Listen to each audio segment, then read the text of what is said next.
Kita ketahui bersama bahwa pesta demokrasi adalah suatu pesta agenda politik. Sudah menunda berkali-kali ini ibaratnya kan. Sekarang adalah di akhir tahun, penghujung tahun 2020 ini. Tepat tanggal 9 Desember, minggu depan hari Rabu ini, tentunya kita sama-sama ketahui pemilihan kepala daerah yang akan berlangsung. Berita ini benar apa tidak benar? Nah, ini harus kita counter opini tersebut. Itu tugas kami di bidang humas. Kami bekerja sama dengan cybercrime. Kita ada yang namanya patroli cyber, patroli sosial media seperti itu. Dan kita selidiki ternyata pelakunya adalah seorang wanita. Ya, dan jangan latah, dikit-dikit ada berita langsung bagikan. Bener kan, Pak? Selamat pagi pemirsa Kupas TV Lampung, ketemu lagi di program Kupas Podcast dalam program Polda Menyapa Pasnya dan bersama. Oke, boleh tepuk tangan dulu ya biar meriah ya. Karena ternyata penonton di studio juga banyak sekali, nggak cuma di luar yang sedang menyaksikan live kita, di studio juga ternyata ya lumayan ramai gitu ya. Dan hari ini bersama saya Reni Agustina, seperti kita ketahui ya, buat khususnya masyarakat Provinsi Lampung itu sebentar lagi akan mengadakan pesta demokrasi. Kurang lebih kalau sekarang tanggal 4 itu 5 hari lagi. Jadi 5 hari lagi kita akan mengadakan pilkada di 8 kabupaten kota. Dan untuk pada hari ini di program Polda Menyapa kita akan membahas tentang peran Humas Polri dalam atau sebagai cooling system dalam pilkada di masa pandemi. Bersama saya sudah hadir Kabid Humas Polda Lampung, Kombes Polisi Zahwani Pandra Arsyad. Assalamualaikum Pak Pandra ya panggilannya ya. Baik, terima kasih. Waalaikumsalam warahmatullahi wabarakatuh, Mbak Reni dan seluruh yang mendengarkan kegiatan podcast dari Kupas Tuntas ini.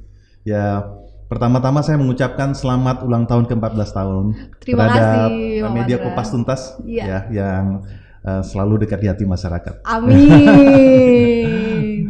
Gimana kabarnya hari ini? Alhamdulillah baik, Mbak. Di hari Jumat berkah ini. Kelihatan sekali sehat gitu. Siap, kalau saya melihat Pak Pandra itu bawaannya selalu semangat gitu. Alhamdulillah. Kenapa ya? Emang mungkin selalu begitu ya, Pak? Ya, saya selalu mengawali dalam kebiasaan saya, dalam kebiasaan selalu dalam hidup saya selalu. Bagaimana kita menatap di awal ya, apalagi saya sebagai seorang Muslim pada saat kita azan subuh kita mensyukuri nikmat itu kan selalu bersyukur alhamdulillahirabbil alamin seperti itu. Dan pada saat kita melangkahkan kaki senantiasa ya Allah semoga langkahku pada hari ini akan mendapatkan keberkahan dan apa yang kulakukan pekerjaan ini adalah sebagai ladang amal dan ibadahku kepadamu. Seperti itulah kira-kira. Jadi kuncinya seperti itu ya, selalu bersyukur dan berdoa sehingga menjalani hari itu kayaknya penuh dengan semangat, penuh dengan keceriaan walaupun kita nggak tahu di belakangnya masalahnya. Betul. Pasti itu orang pikiran ya. Orang suka katakan seperti itu kan. Artinya orang kalau selagi hidup di dunia ini adalah hidup yang nantinya akan harus tangguh dan tough dan perlu dengan kita menyelesaikan pekerjaan itu bagaimana mencari makanya berdoa, berusaha dan berdoa itu yang saya katakan tadi. Betul. Apalagi di tengah pandemi COVID-19 ini kan kita harus imunitas tubuh kita kan harus senantiasa. Benar sekali. Kita berhadapan dengan semua lapisan masyarakat, apalagi kami tugas di bidang humas Polda Lampung demikian harus bisa kita memberikan informasi yang cepat, tepat dan akurat kepada masyarakat. Luar biasa Pandra. Peran Humas Polri sebagai cooling system dalam pilkada di masa pandemi khususnya di Lampung ini. Nah, untuk pertanyaan pertama ini Pak, apa strategi dari bidang Humas Polda Lampung nih melalui manajemen media untuk menciptakan situasi Kamtibmas yang kondusif di masa pilkada di tengah pandemi COVID-19 ini, Pak? Ya, baik. Terima kasih Mbak Reni dan seluruh para pendengar ya yang menyaksikan kegiatan podcast Kupas Tuntas ini. Kita ketahui bersama bahwa pesta demokrasi adalah suatu pesta agenda politik yang sudah kita jadwalkan atau artikel penyelenggara pemilu itu sebenarnya sudah KPU ya terutama sudah menunda berkali-kali ini ibaratnya kan. Tadinya direncanakan di Mei, kemudian di September, Oktober, ditunda lagi dan sekarang adalah di akhir tahun, penghujung tahun 2020 ini. Tepat tanggal 9 Desember minggu depan hari Rabu ini tentunya kita sama-sama ketahui pemilihan kepala daerah yang akan berlangsung secara serentak di mana di wilayah Provinsi Lampung ini ada sekitar 8 kabupaten dan kota yang akan dilaksanakan pada hari Rabu minggu depan. Jadi tidak lebih dari 5 hari lagi kita akan melaksanakan. Ya, jadi kembali kepada tugas pokok bidang humas Polda Lampung ini tidak terlepas daripada upaya ya yang dilakukan daripada pimpinan Polri. Dalam hal ini adalah kebijakan Bapak Kapolri melalui strategi kepolisian ya, melalui promoter profesional, modern dan terpercaya. Salah satu adalah yang menjadi strategi beliau adalah mencantumkan manajemen media. Nah, di dalam manajemen media ini bagaimana kita bisa memediakan atau memediasi ataupun juga kita memberikan cooling system. Nah, cooling system ini adalah bagaimana informasi-informasi yang didapat itu harus bisa menyejukkan. Benar sekali. Nah, dengan adanya kegiatan seperti yang dilaksanakan oleh Kupas Tuntas ini dalam kegiatan podcast ini adalah suatu forum group discussion yang artinya kita memecahkan permasalahan. Nah, ini yang kita sampaikan dan juga kita menyapa melalui media cetak, elektronik, bahkan kita buat meme, kita kerjasama dengan penyelenggara pemilu. Nah, seperti itu kira-kira manajemen media melalui cooling system yang kita juga diterapkan di 14 Polres. Ya, 14 Polres di 15 kabupaten kota. Jadi perlu kami sampaikan, Mbak, jadi sekarang ini Polda Lampung itu memiliki 14 Polres. 14 Polres. Iya, jadi dari 15 kabupaten kota baru ada 14 Polres yang tentunya ini adalah sesuai dengan kebutuhan pelayanan Polri kepada masyarakat. Tentu pimpinan Polri selalu memikirkan. Tinggal satu lagi, ini tidak beberapa lama lagi, yaitu Polres ataupun Kabupaten Pesisir Barat. Ini sedang kita persiapkan. Jadi tujuannya adalah untuk bisa memberikan perlindungan, pengayoman dan pelayanan masyarakat dan juga melakukan penegakan hukum. Dan sekaligus anggota Polri harus menjadi seorang problem solver. Every police officer is a public relation agent. Wah, tepuk tangan dong, luar biasa ya. Ini baru pembukaan, saat pertanyaan kayaknya sudah gimana gitu ya, seru luar biasa. Emang kalau kita berdiskusi dengan Pak Pandra ini. Oke Pak, kalau kita pasti di media sosial itu banyak sekali Pak berita-berita hoax ya kan, yang disebarkan oleh oknum-oknum tertentu gitu ya, entah maksudnya apa, bertujuan untuk apa juga kita kurang tahu ya. Untuk langkah apa sih Pak yang dilakukan Bidang Humas Polda Lampung dalam mengantisipasi berita negatif atau hoax yang berkaitan dengan pilkada di tengah COVID ini? Baik, jadi perlu saya sampaikan bahwa struktur organisasi kami di bidang humas, saya selaku Kabid Humas, Kepala Bidang Humas Polda Lampung itu kami ada 3 subbid atau sub bidang ya. 3 subbid itu dipimpin oleh berpangkat seorang perwira menengah berpangkat AKBP. Yang pertama adalah sub bidang tugas itu penerangan masyarakat. Nah, ini penerangan masyarakat ini tentunya memberikan ya informasi, kemudian juga bertatap muka dengan para awak media dan lain sebagainya. Seperti itu Penmas, itu penerangan masyarakat, bagaimana memberikan informasi yang cepat, tepat, akurat kepada awak media dan kepada masyarakat. Nah, jangan sampai terjadi kekosongan namanya bola liar. Jangan sampai nanti informasi, Pak ada kejadian ini belum kita dapat informasi. Kita harus jawab dulu sebagaimana yang diatur di dalam Undang-Undang Pokok Pers nomor 99 ya. Jadi kita senantiasa itu. Kemudian yang kedua adalah sub bidang, itu dipimpin oleh seorang AKBP, sekarang adalah AKBP Idwan Mahfi, ya, kepala sub bidangnya. Kemudian yang kedua adalah sub bidang tugas pengelolaan informasi dan dokumentasi. Itu untuk menjawab tantangan daripada undang-undang juga. Benar. Yaitu undang-undang tentang keterbukaan informasi publik atau undang-undang KIP yang undang-undang 14 tahun 2009 kalau tidak salah ya, Undang-Undang Keterbukaan Informasi Publik. Jadi nanti di pengelolaan informasi dan dokumentasi itu akan menjawab tentang pertanyaan-pertanyaan ataupun dokumentasi terhadap kegiatan-kegiatan. Nah, yang terakhir adalah itu yang dipimpin oleh seorang AKBP Pamen, yaitu Bapak AKBP Muhammad Marmin namanya. Pak Marmi. Yang ketiga ada seorang AKBP lagi yaitu Sri Kandi, ini adalah Polwan. Jadi kita tetap kesetaraan gender harus ada. Jadi enggak laki-laki semua. Ya. Nah, ini adalah Ibu AKBP Anjar Agustin. Itu khusus di bidang itu adalah khusus di bidang sub bidang multimedia. Iya, sekarang kan kita udah eranya digital katanya kan. Iya. Para kaum milenial. Nah, itu dia. Itu kita jawab melalui media sosial. Kemudian ada meme dan juga tidak tertutup kemungkinan nanti kita bikin podcast juga. Wah, luar biasa. Jadi kita harus kita membiasakan seperti itu loh. Iya. Polri ini ibaratnya sebagai pelindung, pengayom, pelayan masyarakat dan sahabat masyarakat. Jadi dari seragam ini jangan membuat kita merasa, jadi kaku ada polisi. Ya, kita harus bisa bersahabat. Nah, melalui sentuhan-sentuhan namanya kita kalau Bapak Kapolda itu selalu menyampaikan kepada kami semua. Bapak Kapolda Lampung, Irjen Polisi Dr. Andes Purwadi Arianto, beliau selalu menekankan bagaimana setiap anggota Polri itu harus proaktif. Yang kedua adalah partnership, bermitra. Yang ketiga adalah problem solving. Nah, itu yang membedakan, Mbak. Kalau dulu namanya harus reaktif. Ada dulu kejadian baru kita reaktif. Ini kita bukan sama dengan pandemi loh, bukan rapid test nih, reaktif dan non reaktif, bukan kita. Tapi seperti itulah kira-kira. Kalau ada kejadian di tengah masyarakat itu kita harus jemput bola. Itu. Jadi tidak ada lagi namanya potensi gangguan. Ini ada potensi gangguan nih umpama gitu kan. Ada kumpul-kumpul segala macam nih, ada apa? Nah, di dekat nih selamat malam. Itu ya kayak beberapa tayangan televisi lah ya. Kalau tidak bisa diinikan, kita persuasif. Makanya Polri itu sekarang ini sudah 5 bidang operasional, ditambah operasional kita adalah humas. Kita ada namanya fungsi preemptif. Fungsi preemptif itu diemban oleh bidang tugas Sabara, maksud kami Satuan Intelijen sama Binmas. Itu preemptif. Jadi himbauan memprediksi anti itu preemptif, intelijen sama Binmas. Kemudian fungsi preventif atau pencegahan itu di bidang Sabara dan lalu lintas. Jadi kelihatan pakaian seragam di 88. Yang terakhir adalah represif, yaitu reserse. Baik reserse narkoba, reserse kriminal umum atau kriminal khusus. Nah itu. Nah sekarang dengan ada peraturan Kapolri nomor 1 2019 itu ada namanya dari 5 fungsi ditambah humas.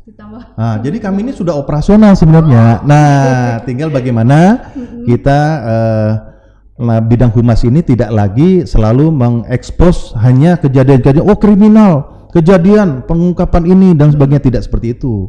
Tetapi kita menjadi public relation. Menjalin relasi dengan semua lapisan masyarakat, baik dari tokoh-tokoh masyarakat, tokoh agama, tokoh publik sampai kaum milenial. Luar biasa. Berarti itu harus mempunyai jiwa atau background yang luar biasa. Iya, betul sekali. Dia kan berhadapan dengan semua lapisan itu, dan itu pembawaannya pasti beda dong. Iya betul, makanya selalu kita punya moto ini sekarang untuk menangkal hoax nih. Kan tadi Mbak sempat nanya Mbak Reni, bagaimana sih untuk menangkal hoax? Memang betul. Hoax ini ada orang yang kadang-kadang namanya sudah di era digital ini. Ada kegalauan orang. Coba sekarang kalau pagi-pagi. Kalau kita pagi-pagi, ya oke lah kita pagi mungkin kita akan cuci muka dan sebagainya. Pasti kayaknya tangan kita gatel kalau nggak buka ngeliat dulu ini ada berita apa. Nah itulah namanya sudah berubah pola pikir kita, maksudnya sudah lain. Ada berita apa? Takutnya ada yang nggak terjawab lah segala macam gitu. Nah tapi kan kita ini ibaratnya kan ada suatu kecerdasan yang ada, yang kita katakan adalah kecerdasan kecerdasan intelektual. Kita kan punya IQ kita. Kemudian kita juga punya emosional.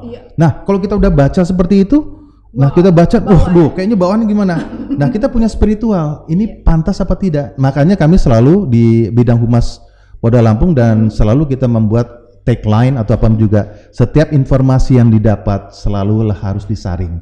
Jangan Anda sharing sebelum Anda saring dulu.